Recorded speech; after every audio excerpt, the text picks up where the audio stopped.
ഇന്ന് ചമ്മന്തിപ്പൊടി ഉണ്ടാക്കാം. അതിന് വേണ്ടി ഇത് 2 തേങ്ങയാണ്. 2 തേങ്ങ തിരുമ്മിയിട്ട് മിക്സിയിലിട്ട് ഒന്ന് തിരിച്ചതാണ്. അധികം അരയരുത്, ഒന്ന് തിരിച്ചെടുത്തത്. അത് 2 തേങ്ങയുണ്ട്. ഇത് കറിവേപ്പില, ഒരു 3 കപ്പ് കറിവേപ്പില, 20 ചെറിയ ഉള്ളി, ഇഞ്ചിയാണിത്, ഒരു 2 പീസ് ഇഞ്ചി, 1 ടേബിൾ സ്പൂൺ കുരുമുളക് പൊടിയാണ് ചേർക്കുന്നത്. എല്ലാം നല്ലപോലെ വറുത്ത് കഴിഞ്ഞിട്ട് ഇടാം.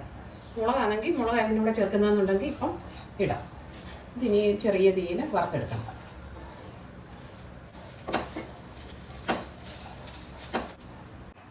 ഇതിപ്പോൾ അരമണിക്കൂറായി ഇത് വറക്കാനിട്ടിട്ട്.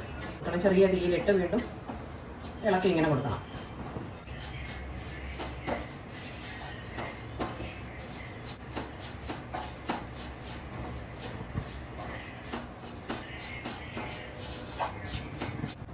ഇതിപ്പോൾ 50 മിനിറ്റോളമായി വെച്ചിട്ട് ഇങ്ങനായി.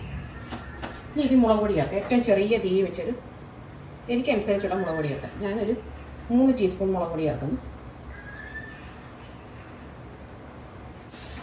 ഇത് ഓഫാക്കിയിട്ട് ഇളക്കി ചേർക്കണം. തണുത്തിട്ട് ഉപ്പും പുളിയും കൂടെ ചേർത്തിട്ട് പൊടിച്ചെടുക്കാം. ഇതിപ്പോൾ ഒന്ന് തണുത്തിട്ടുണ്ട്. അതിലേക്ക് പിഴുപൊടി, ഒരു ചെറിയ ഉണ്ട പിഴുപൊടി,